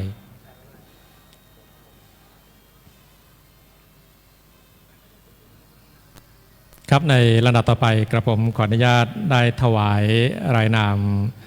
รองสมเด็จพระราชาคณะเจ้าคณะรองพระเถระคณะสงฆ์องค์ผู้เป็นเนื้อนาบุญจำนวน10รูปได้เมตตาขึ้นสู่อาสงฆ์ดังนี้ครับขอกราบรัตนาพระเดชพระคุณพระพรหมโมลีวัดปากน้ำภาษีเจริญพระเดชพระคุณพระพรหมกวีวัดกัลยาณมิตรพระเดชพระคุณพระพรหมวัชระวิมลมุนีวัดมหาธาตุยุวราชรังสฤษพระเดชพระคุณพระพรหมวชิโรดมวัดโมลีโลกยารามพระเดชพระคุณพระพรหมวชิรกิจวชิรวิมลวัดบวรนิเวศวิหารพระเดชพระคุณพระธรรมโพธิมงคลวัดสะเกษพระเดชพระคุณพระธรรมสุธีวัดหัวลำโพงพระเดชพระคุณพระธรรมวชิรสุธีวัดอาวุธวิกสิตารามพระเดชพระคุณพระธรรมวชิรเวทีวัดดุสิตารามและพระเดชพระคุณพระธรรมวชิโรดมวัดสังเวชวิทยารามในการนี้กล่าวกับผมขอกราบพระธนาด้วยความเคารพอย่างสูงครับในการนี้ท่านพุทธศาสนิกชนญาติโยมทุกท่านนะครับได้ประนมมือน้อมถวายการต้อนรับรองเสด็จพระราชาคณะพระมหาเถระพระสงฆ์องค์ผู้เป็นเนื้อนาบุญการบำเพ็ญกุศลในการนี้ได้น้อมถวายการต้อนรับด้วยความเคารพครับ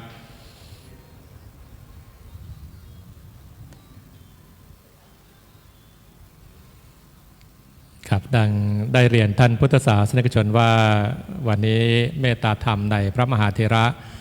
รองเสด็จพระราชาคณะพระมหาเถระคณะสงฆ์ได้เมตตาเป็นเนื้อนาบุญได้เห็นเป็นบุญตาได้เจรจาเป็นบุญปากได้อุปถัมภ์อุปถากร่วมบุญเป็นบุญกุศลแก่เราทุกคนทุกท่าน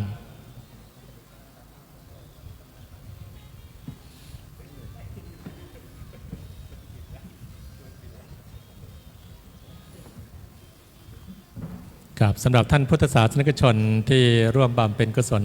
ตั้งแต่ต้นจนถึงพิธีการสวดพระพุทธมนต์ในการนี้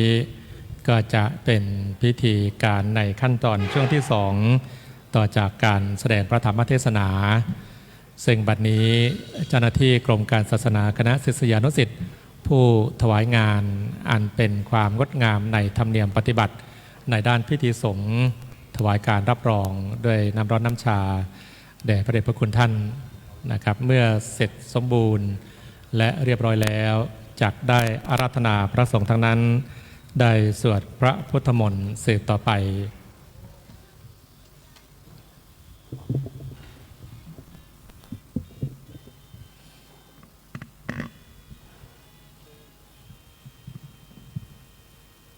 วิปติปฏิภาหยาสัพพสัมปติสิทธิยาสัพพทุกขวินาศายาปาริตังปรุธามังคลังวิปติปฏิภาหยาสัพพสัมปติสิทธิยา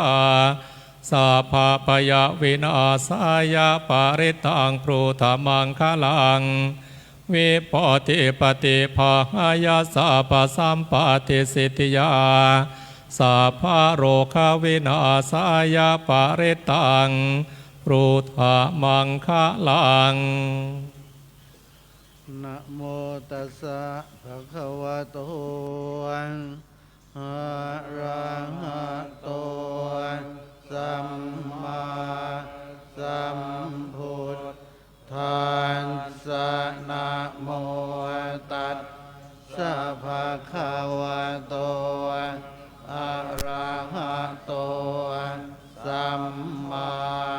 สัมพุทธัสสะนะโมตัสสะภะคะวะโตอะระหะโตสัมมาสัมพุทธัสสะพุทธังสรณังคัจฉามิธัมมังสรณังคัจฉามิสังฆังสรณังคัจฉามิทุติยมปิพุทธังสรณังคัจฉามิทุติยมปิธัมมังสรณังคัจฉามิทุติยมปิสังฆังสรณังคัจฉามิตติยมปิพุทธังสรณังคัจฉามิตติยมปิธัมมังสรณังคัจฉามิตติยมปิสังฆังสรณังคัจฉามิยถาภิเสละวิปุลลานวังเอหัจจปาปตาสมันตาอนุปริยายยงนิปโปเทนตาจตุติสาเอวังชลาจมาจุจาทิวัตตันติปานิโนขัตติเยพรามเนเวเสสุเทจันดาลปุกุเสนกินจิปริวัตเชนติสัพพเมวาภิมาทตินาตาถาหัตถินังรวมมินรฐานังนาปาติยานาจาปิมันตยุตเตนะสักกาเชตุงทะเนนะวาตัสมาหิปันดิโตโพโสสัมปัสสังอัตถมัตตโนพุทเทธัมเมจะสังเขจะเทียโรสัตธรรมนิเวสเยโยธรรมจาริยกายนวาจายะอุตเจตสาหิเทวนังปะสังสันติเปจสัตเทปโมทติยัสสะสัทธาตถาคเตอจราสุปฏิติตาเสลัญจยสกัลยานังอริยกันตังปะสังสิตังสังเขปะสาโทยาสัตติอุจุภูตันจะทัสสนังอัทลิโทหิตังอาหุอโมทันตัสสะชีวิตังตัสสมาสัทธันจะสีลันจะปัสสาทางธรรมทัสสนังอนุยุนเชทเมธาวิสรังพุทธานาสาสนันติ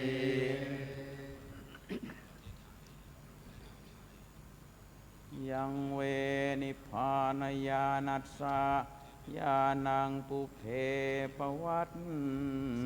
ตเตตัดเสวะวิสยีภูตายายังธรรมนิยามตาอนิจจตาทุกขตาจาสัพเพสังจะอนัตตตาตัสสาปกาสกังสุตตังยังสัมพุทเทนะภาสิตัง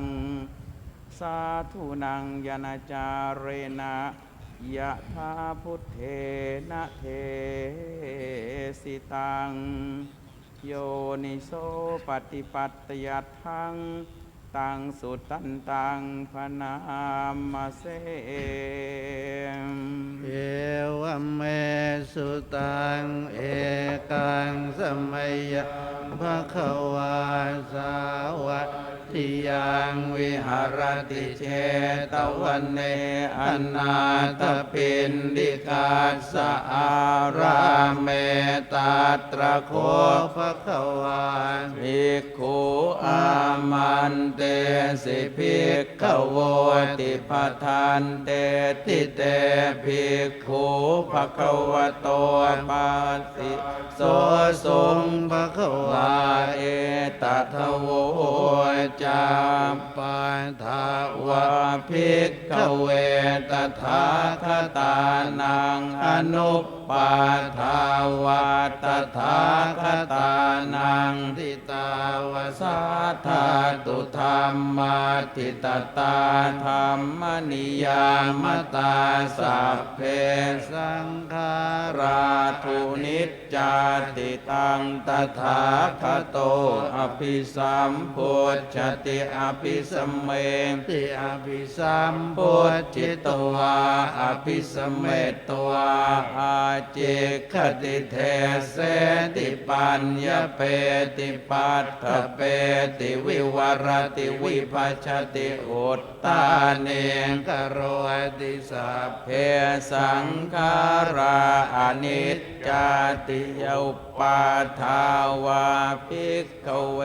ตถาคตานังอนุปปาทาวาตถาคตานังทิตาวสาธาตุธรรมาทิตตาธรรมนิยามตาสัพเพสังขาราทุกขาติตังตถาคตโต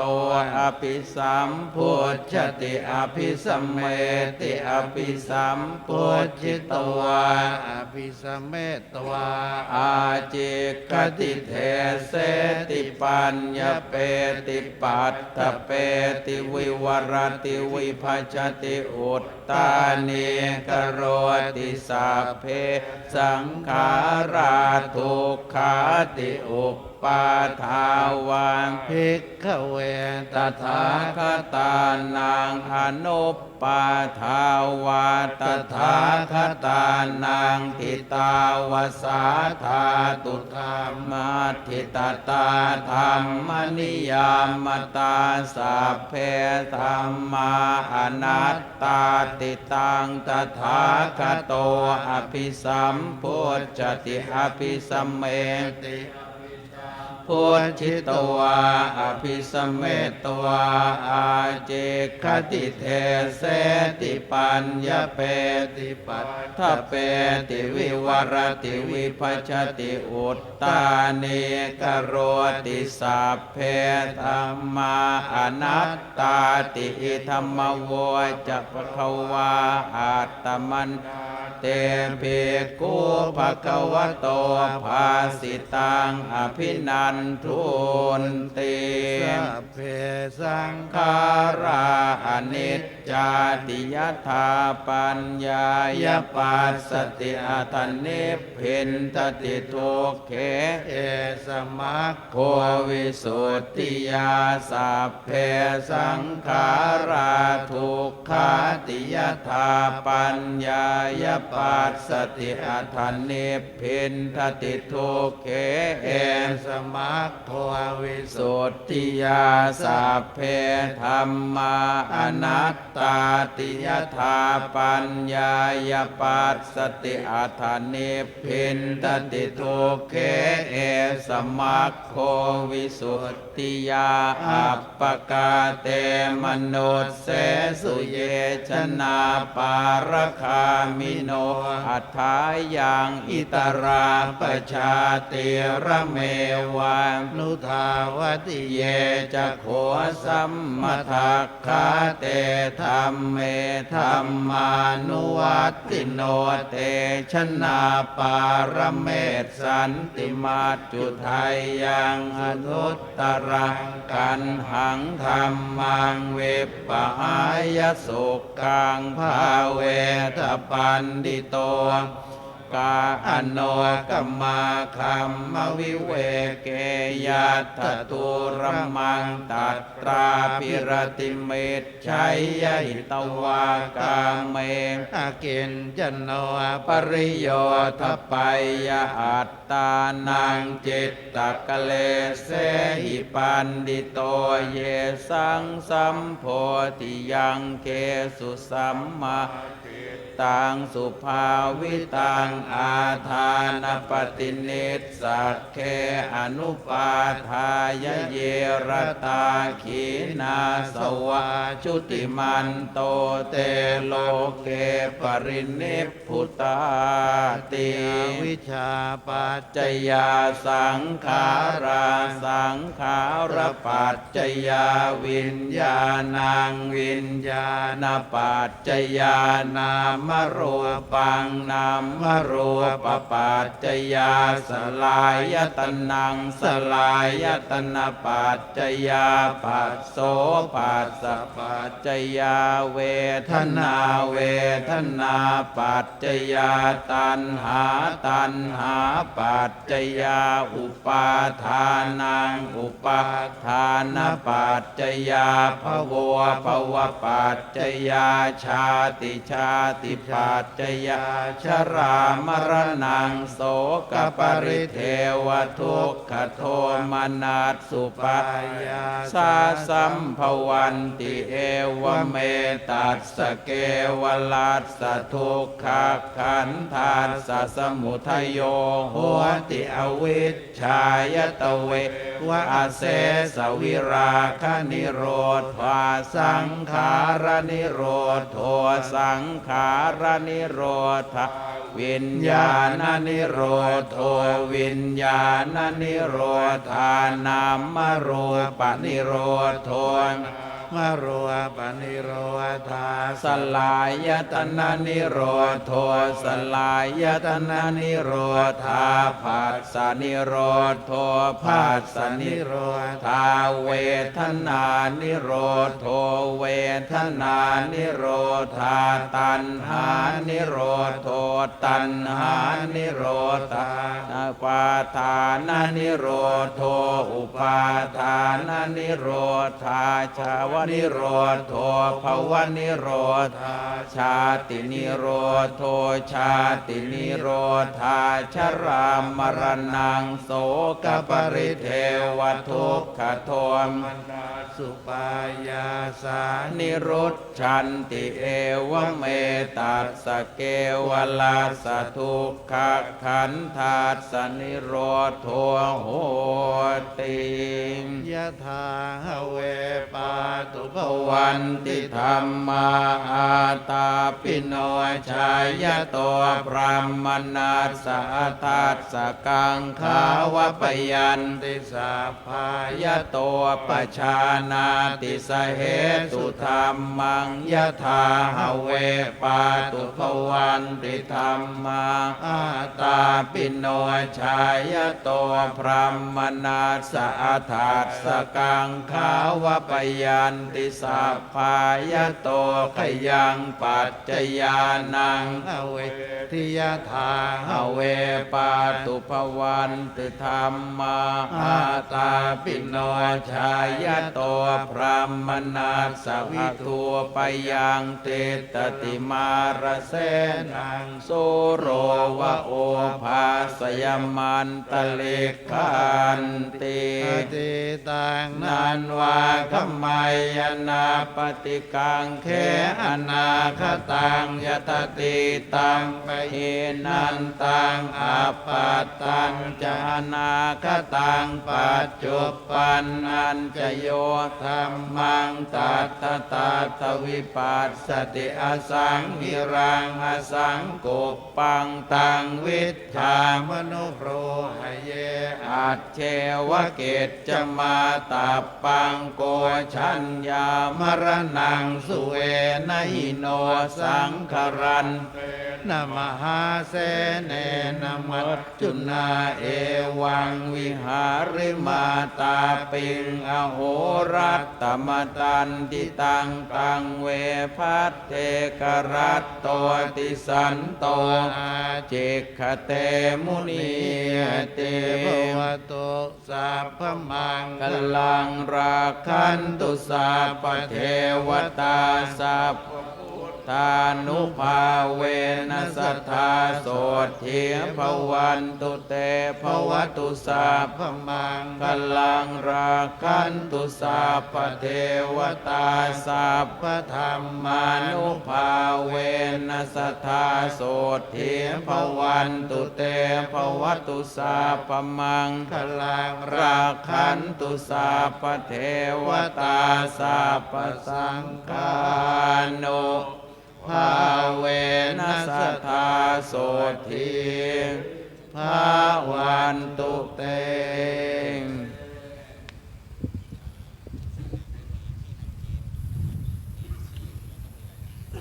กับประสงค์ทรงสมณศักดิ์จำนวน10 รูปได้สวดพระพุทธมนต์ในการบำเพ็ญกุศลอุทิศถวายเนื่องในวันอปก.ปีที่62จบเรียบร้อยแล้วลำดับต่อไปครับขอกราบพระนาพระเดชพระคุณพระธรรมวชิราธิบดีได้น้อมถวาย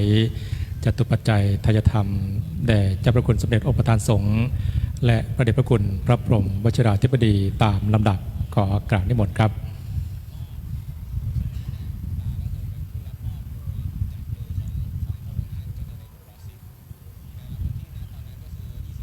กับในขณะนี้พระเดชพระคุณพระธรรมวชิราธิบดีหลวงพ่อเจ้าวาดวัดเบญจมบพิตรดุสิตวนารามได้เข้าน้อมถวายจตุปัจจัยทายธรรมแด่เจ้าพระคุณสมเด็จพระพุทธจารย์องค์ประธานสงฆ์และจะได้น้อมถวายจตุปัจจัยทายธรรมแด่พระเดชพระคุณพระพรหมวชิราธิบดีเจ้าวาดวัดมหาธาตุยุวราชรังสิตตามลำดับครับ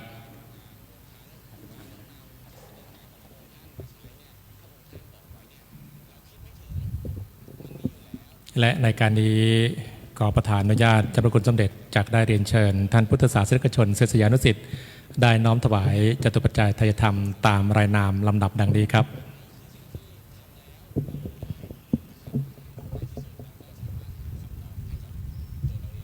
ครับลำดับต่อไปนั้นจะได้เรียนเชิญทางแขกผู้มีเกียรติจำนวน10 ท่านได้เข้าถวายจตุปัจจัยเครื่องทายธรรมแด่พระสงฆ์สมณศักดิ์10 รูปทั้ง10 ท่านนั้นประกอบไปด้วยคุณพุทธิสารอัคคภูท่านที่2ดร.อัครพัฒน์พร้อมเพียงชัยท่านที่3คุณพิมพ์อัมภัยสุดสวัสดิ์ท่านที่4คุณสุกัญญาศรีเวชดิตท่านที่5คุณนงรักโพสีทองท่านที่6คุณนฤมลจิรพนากรท่านที่7คุณพานีทิตะภัทรวงศ์ท่านที่8คุณสุภาพเลิกธนขจรท่านที่9คุณวีนาสุขวิบูลย์และท่านที่10คุณภัทรพรวงศ์สิริขออนุญาตเรียนเชิญทั้ง10 ท่านได้เข้าถวายจตุปัจจัยทายธรรมแด่พระสงฆ์สมณศักดิ์10 รูปขออนุญาตเรียนเชิญครับ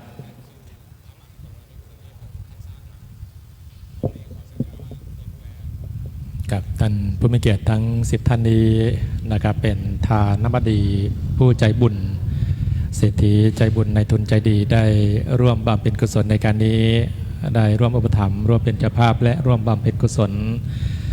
นะครับท่านผู้มีเกียรติทุกท่านนะครับได้ปนมมืออนุโมทนาบุญร่วมกับท่านผู้มีเกียรติทั้ง10 ท่านในการนี้ครับสาธุบุญสำเร็จด้วยการอนุโมทนากับปิยพันธ์จตุปัจจัยทายธรรมที่ได้จัดน้อมถวายแด่พระสงฆ์ทรงสมณศักดิ์นี้คณะสงฆ์และคณะอุบาสกบาสิกาวัดเบญจมบพิตรได้จัดด้วยความปราณีตด้วยความตั้งใจน้อมถวายในบุญกิริยาที่ได้บำเพ็ญกุศลอย่างงดงามโดยศิษยานุศิษย์ท่านพุทธศาสนิกชน10 ท่าน ได้เข้าร่วมน้อมถวายในการนี้ครับการบำเพ็ญกุศลเนื่องในวันพระอนุสรณ์อปกซึ่งปีนี้เป็นปีที่ 62 ที่คณะสงฆ์วัดเบญจมบพิตรดุสิตวนารามได้จัดต่อเนื่องอย่างไม่ขาดโดยเป็นวันกตัญญูต่อบูรพาจารย์โดยเป็นวันกตัญญูโดยการบำเพ็ญกุศลอุทิศถวายเจ้าพระคุณสมเด็จพระอริยวงศาคตยานสมเด็จพระสังฆราชกิติโสพลมหาเถระและอดีตเจ้าวาดทุกรูปและผู้มีคุณูปการทุกรูปทุกท่านในการนี้เจ้าหน้าที่ฝ่ายพิธีการจากได้ลาดปูสายโยงหน้าพระสงฆ์สมณศักดิ์ทั้ง10รูปและก็การบำเพ็ญกุศลในพิธีต่อไปก็จะเป็นการบำเพ็ญกุศลทอดผ้าไตรบังสกุล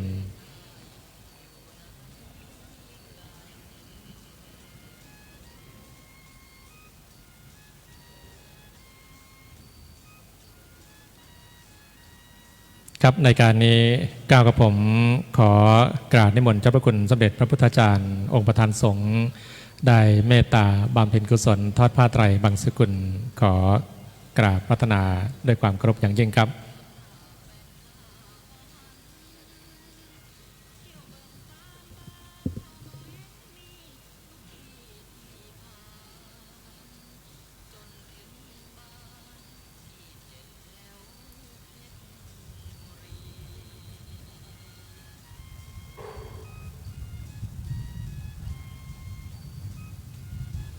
ครับแล้วก็พระสงฆ์นะครับที่ได้กราบรัตนามาจำพรรษาณวัดเบญจมบพิตรดุสิตวนารามนับตั้งแต่สร้างวัดรุ่นแรกก็คือพระสงฆ์จากวัดมหาธาตุยุวราชรังสิตนะครับเรียกว่าเป็นปฐมสงฆ์ที่ได้มาสถิตหรือจำพรรษาณอารามนี้วันนี้พระเดชพระคุณหลวงพ่อพระพรหมวชิราธิบดีและก็คณะสงฆ์วัดมหาธาตุยุวราชรังสิตนะครับได้เมตตาในการนี้ด้วยในการบำเพ็ญกุศล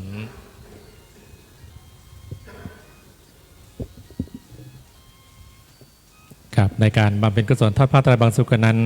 เจ้าพระคุณสมเด็จได้เมตตาให้พระเดชพระคุณพระธรรมวชิราธิบดีหลวงพ่อเจ้าวาดได้บำเพ็ญกุศลร่วมทอดผ้าในการนี้ด้วยครับ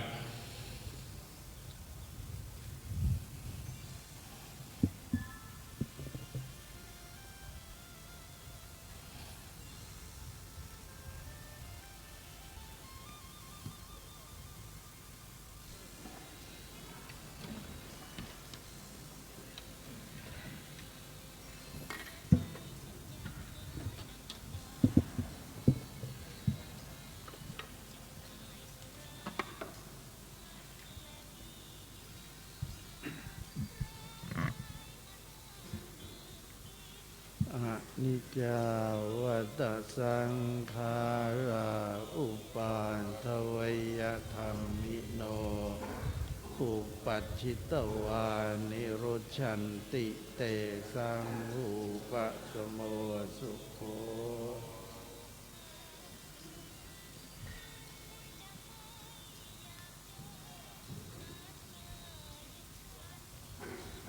ยะถาวาริวหาปูราปริปุเรนติสาคลังเอวะเมวะอิโตทินังเปตานังอุปกัปปติอิชิตังปฏิตังตุมหังคิปะเมวะสมิจฉตุสัพเพปูเรนตุสังกปาจันโทปันนะระโสยะถามณิโชติระโสยะถาติโยวิวัชชันตุสัพพะโรโควินาศตุมาเตภวัตวันตรายโยสุขีทีขายุโกภวสัพพิติโยวิวัชชันตุสัพพะโรโควินาศตุมาเตภวัตวันตรายโยเอคายุโกภวสัพพิติโยวิวัชชันตุสัพพะโรโคว วินาศตุมาเตภวัตวันตรายโยสุขีทีขายุโกภวะอภิวาทนาสีเลสนิจจังวุฒาปจายโนจัตตารโอธรรมาวัฏนิอายุวันโนสุขังภาลังอายัญจะโคทากินาเทนาสังฆามิสุปฏิติตาเทีครัตตังอิตายาสถานาโสอุปกาปฏิโสยาติธรรมโมจะอายังนิทัสสิโตเปตานะปุชาจักตาอุลาราพลันจะภิกขุนมโนปทิตุมเหหิปุญญังปสุตังอนัปปการติพมังคลังราคันตุสัพพเทวตาสัพพพุทธานุภาเวนัสทธาโสทิภวันตุเตภวตุสัพพมังคลังราคันตุสัพพเทวตาสัพพธรรมานุภาเวนัสทธาโสทิภวันตุเตภวตุสัพพมังคลังราคันตุสัพพเทวตาทัพปสังฆานุภาเวนัสทธาโสทิภวันตุเต สาธุพิธีการบำเพ็ญกุศลเนื่องในวันพระอนุสรณ์อปกพี่ที่ 62 เสร็จสิ้นเรียบร้อยแล้วลำดับต่อไปเรียนเชิญท่านพุทธศาสนิกชนทุกท่านกราบพระรัตนตรัยพร้อมกันครับอะระหังสัมมาสัมพุทโธภควาพุทธังภควันตังอภิวาเทมิสวากขาโตภควตาธัมโมธัมมานามาสามิสุปฏิปันโนภควโตสาวกสังโฆสังฆังนะมามิกับการบำเพ็ญกุศลเนื่องในวันพระอนุสรณ์อปกปีที่ 62 วัดเบญจมบพิตรดุสิตวนารามโดยมีพระเดชพระคุณพระธรรมวชิราธิบดีหลวงพ่อเจ้าวาดและก็คณะสงฆ์ได้รับเมตตาธรรมในเจ้าพระคุณสมเด็จพร้อมทางพระมหาเถระคณะสงฆ์พระเดชพระคุณพระพรหมวชิราธิบดีพร้อมด้วยพระมหาเถระเมตตาในการบำเพ็ญกุศลในการนี้คณะสงฆ์วัดเบญจมบพิตรดุสิตวนารามได้เข้ากราบเจ้าพระคุณสมเด็จและพระเถระคณะสงฆ์ที่ได้เมตตาต่อการบำเพ็ญกุศลในการนี้ในนามของคณะสงฆ์และคณะกรรมการวัดคณะอุบาสกบาสิกาวัดเบญจมบพิตรดุสิตวนารามขอกราบขอบพระคุณในเมตตาธรรมเจ้าพระคุณสมเด็จพระมหาเถระรองเสด็จพระราชาคณะพระเถระทุกรูปนะครับและอนุโมทนาบุญต่อศรัทธาสาธุชนในกุศลศรัทธาทุกประการทั้งปวงโดยการบำเพ็ญกุศลปีนี้เป็นปีที่ 62เป็นความกตัญญูเป็นวันกตัญญูที่ต่อเนื่องที่คณะสงฆ์ได้จัดบำเพ็ญมามิขาดและเป็นวันกตัญญูที่งดงาม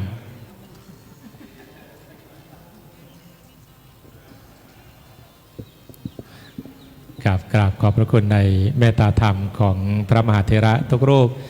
นะครับญาติโยมที่จะได้กราบหลวงพ่อเจ้าพระคุณสมเด็จนะครับแล้วก็ได้บันทึกภาพเป็นอนุสติได้บันทึกภาพเป็นอนุสรณ์แห่งบุญนะครับในคณะศิษยานุศิษย์ร่วมกันก็หลังจากเสร็จพิธีการสามารถบันทึกภาพได้ในเส้นทางที่เจ้าพระคุณสมเด็จนะครับเมตตาเดินทางกลับอารามปฏิบัติศาสนกิจนะครับญาติโยมได้ยืนขึ้นประนมมือนะครับน้อมส่งเจ้าพระคุณสมเด็จที่ได้เมตตาอย่างยิ่งวันนี้ญาติโยมได้ใกล้ชิด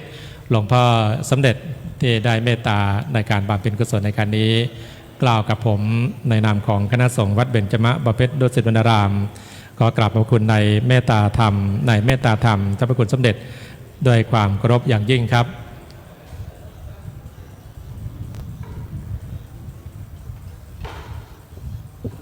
ครับก็เป็นความสมบูรณ์ในวันกตัญญูต่อบูรพาจารย์วันกตัญญูต่ออดีตเจ้าวาดวันกตัญญูต่อคณะพระมหาเถระคณะสงฆ์วัดเบญจมบพิตรดุสิตวนารามซึ่งใน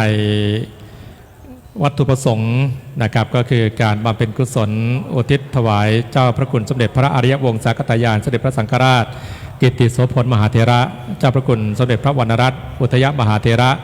ผู้มีอุปการะยิ่งแก่